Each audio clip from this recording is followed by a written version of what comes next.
When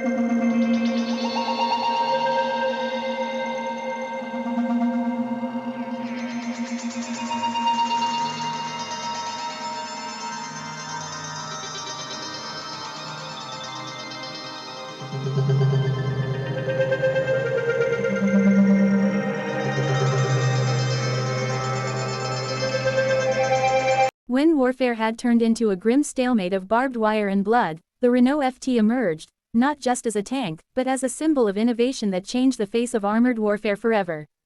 Small, light, and radically different from anything before it, the Renault FT wasn't just another weapon, it was a glimpse into the future of modern tanks. To understand why the Renault FT was revolutionary, we need to go back to the early years of World War I. By 1916, both sides were locked in endless trench warfare. Heavy artillery and machine guns made movement across open ground nearly suicidal. The British had already unveiled the Mark I tank, a massive steel beast crawling across no man's land. It was slow, clumsy, and often broke down before reaching the enemy. But it proved one thing: armored vehicles could change the game. France, seeing this, wanted its own answer to the tank problem. But the French didn't want a massive, lumbering machine. They wanted something smarter, something faster, more maneuverable, and easier to produce. Enter Louis Renault, the brilliant French industrialist whose car company had already become a household name. When the French army approached him in 1916, he had a radical idea. Instead of building a giant tank, what if he built a small, two-man machine that could move quickly across the battlefield? The result was the Renault FT, one of the most innovative designs in military history. At first glance, the FT didn't look particularly impressive. It was small, weighing just around 6.5 tons, about a tenth of the size of some of its British counterparts. But its true genius was in the layout. Unlike previous tanks, which had their weapons mounted in fixed positions or side sponsons, the Renault FT featured a fully rotating turret mounted on top of the hull. That single design choice would go on to define every tank that followed for the next century. Inside, the Renault FT was a marvel of simplicity. It had a crew of just 2 men. The driver sat in front, and the commander sat in the turret above him. The commander doubled as the gunner and loader, operating either a 37mm Puto SA-18 cannon or a Hotchkiss machine gun, depending on the version. The driver had limited visibility through small vision slits, and communication between the 2 men was mostly by touch or shouting, crude, but effective for the time. The FT's engine was placed at the rear, separated from the crew compartment by a bulkhead. This design may seem obvious now, but it was groundbreaking back then.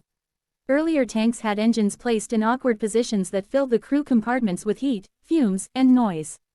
By isolating the engine, Renault gave his tank a more livable interior, something soldiers appreciated deeply. Mobility was another key advantage. The FT's tracked suspension allowed it to crawl over trenches and shell holes with surprising agility. Its top speed was around 7 km per hour. Not fast by modern standards, but significantly better than the British tanks that often struggled to exceed 4 km per hour.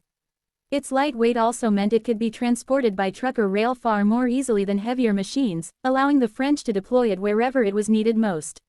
When the Renault FT finally entered combat in 1918, it proved its worth almost immediately. During the Battle of Soissons, hundreds of FTs supported French and American infantry, swarming across the battlefield in numbers that stunned the enemy. The Germans, who had faced clumsy British tanks before, were shocked by the FT's speed and coordination. For the first time, tanks were being used as a flexible, tactical force rather than a slow-moving battering ram. It wasn't perfect, of course. The Renault FT was cramped, noisy, and vulnerable to artillery fire.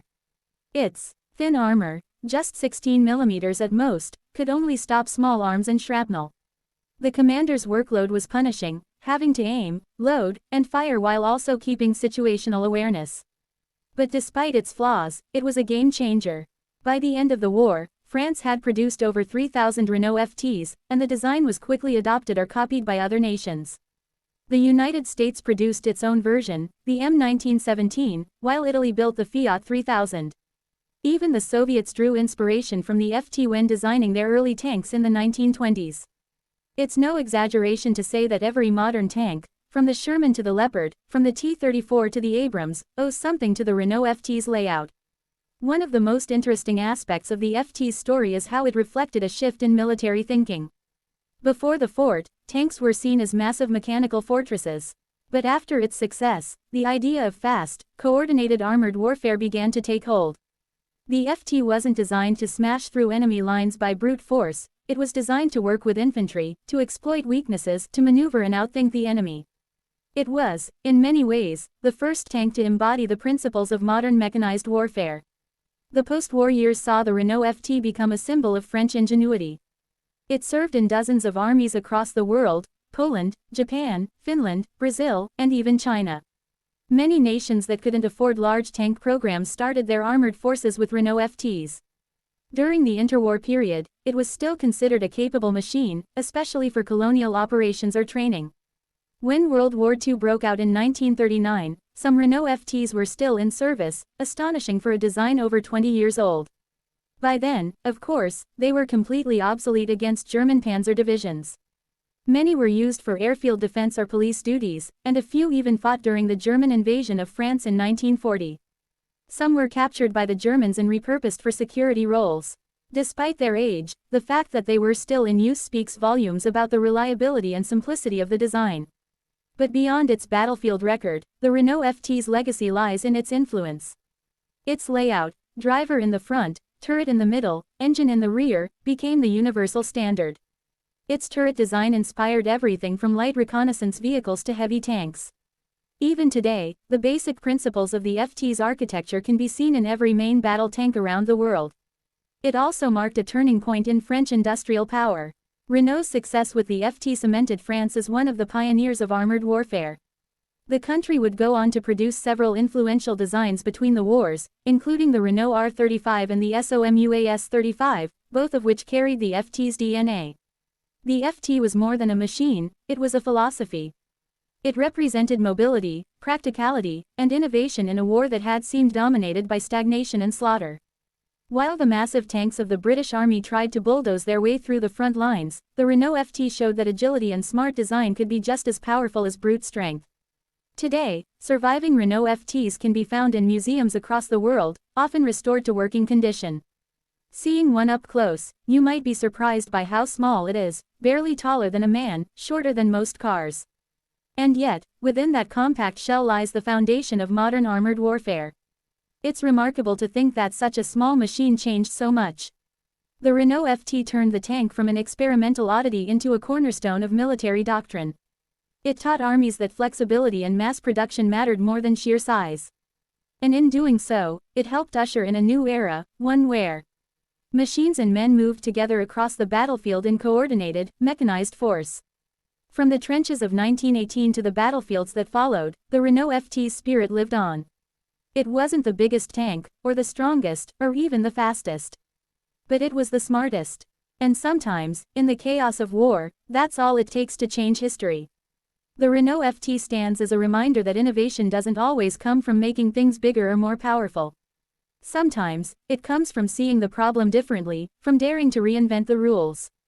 Louis Renault and his little two-man tank did exactly that.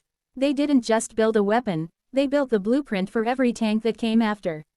So next time you see a modern tank rolling across a battlefield, sleek, deadly, and perfectly balanced, remember the humble Renault featuring.